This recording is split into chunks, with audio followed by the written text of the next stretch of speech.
Welcome back to your Nerdy Show Anime. I'm your host, Anshu Him. Episode 10 of Solo Leveling, Season 2 opens with sparks flying, literally and figuratively. The intensity has been ramping up steadily, and this episode dives straight into the brewing conflict between Baek Yoonho's team and the Japanese hunters led by Goto Ryuji. Tensions that have been simmering for a while finally boil over in a no-holds-barred skirmish that ends up revealing more than just brute strength. This fight is more than a contest, it's a chess match, and Jin-Woo is already several moves ahead.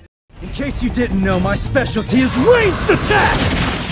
Baek versus Atsushi, a test in disguise. As the top hunters clash, Baek quickly notices something odd. His opponent, Atsushi Kumamoto, isn't really going all out. Baek, a seasoned hunter himself, reads between the lines and concludes that Goto is using this sparring match as a way to assess his own team, more than to challenge the Koreans. It's a test, one that has unintended consequences when two of Baek's comrades fall in the process. This leaves just Baek and Cha Hai-in standing for the Korean side, raising the stakes significantly. Cha Hai-in's showdown against her female opponent is swift and decisive. She quickly overwhelms her enemy and rushes to Baek's aid, only to be intercepted by Atsushi. The moment is tense. Atsushi underestimates Hai-in and pays for it dearly. Injured and humiliated, he lashes out in anger, aiming to strike Hai-in in retaliation. But just before things escalate further, Sung Jin-Woo steps in, calm, composed, and deadly. Without even breaking a sweat, Jin-Woo subdues Atsushi. His dominance is silent but absolute, reminding everyone in the room that he's not someone to be trifled with. Despite the potential for escalation, Jin-Woo takes a diplomatic route,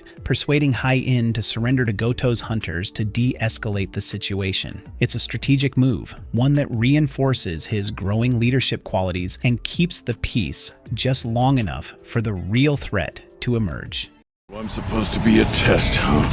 Time to see if you pass or fail. Jin-Woo versus Goto. Goto's attendant later approaches Jin-Woo, curious and perhaps a little fearful, about a possible confrontation between Goto and Jin-Woo. Jin-Woo's response is direct. He's willing to fight Goto, but only if the Japanese S-rank goes all out. The confidence in his voice is chilling, especially considering the raw power Goto possesses. Yet Jin-Woo isn't bluffing. He's analyzing, planning, and most importantly, watching. Elsewhere, Juhi, Jin-Woo's old healer companion, steps into her own subplot. She makes a mysterious phone call asking about the Jeju Island Raid mission, particularly the sentry team. Her questions hint at a deeper suspicion, one that's slowly starting to unravel as we learn more about the raid's logistics. The most anticipated moment arrives. Jin-Woo and Goto finally face off. The clash is explosive, but it's clear that both men are holding back. Baek and the Japanese hunters intervene, halting what could have been a battle of catastrophic proportions. Despite the interruption, Jin-Woo earns praise from both sides, not just for his strength, but for how calmly he handles the confrontation. Then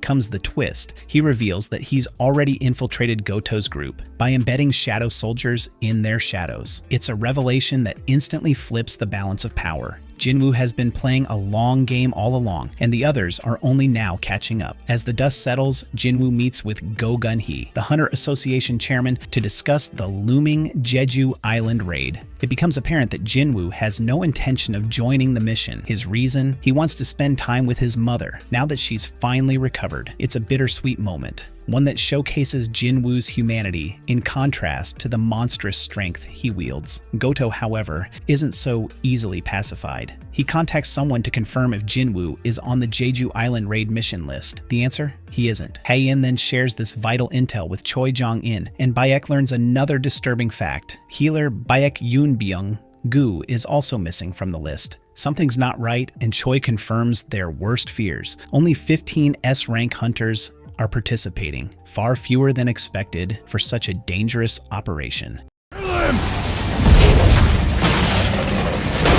Inside the ant colony cut to Jeju Island, and the atmosphere shifts entirely. A towering queen ant sits ominously on her throne, while her brood engages in a grisly feast, devouring one another in a disturbing show of survival of the fittest. She declares her intent to leave the island and unleash her children on the outside world. One of them, she hopes, will be strong enough to lead their kind into domination. As this dark prophecy brews, the outside world remains on high alert. A news broadcast informs the public about the increasing threat of the ants and the strategies the Hunter Association plans to employ. All available hunters are being urged to join the sentry team to protect the main assault force. Eventually, hunter teams arrive on Jeju Island. Among them is the long-missing Baek-yoon Byung-gu, who makes a surprise entrance and reunites with Baek-yoon-ho. The mission is finally underway. Hunter Go gives the green light and the assault begins. Choi Jong-in's helicopter is the first to be attacked by flying ants. He effortlessly incinerates them with his devastating fire abilities. As other groups set up interference waves to block the Queen's psychic cries for help,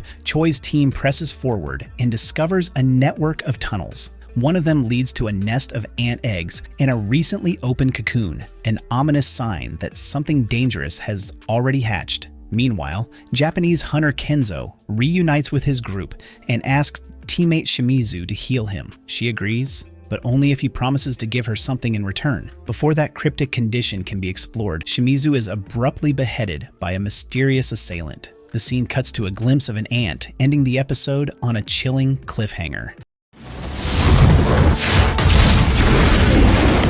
Our nerdy thoughts. This episode did a masterful job of setting the stage for the Jeju Island Raid, the biggest arc of the series so far. While it was disappointing for some to see Jin-Woo sit out the mission, his absence creates dramatic tension and adds weight to the battles that are about to unfold. The S-rank hunters are finally stepping into the spotlight, and with a queen ant poised for war, the threat feels more real than ever. Episode 10 balances character development, plot twists, and foreshadowing in a way that builds anticipation. The chessboard is set, and the pieces are moving. The real question now is who will survive the chaos that's about to be unleashed. What are your thoughts on Jin-Woo's decision to stay back?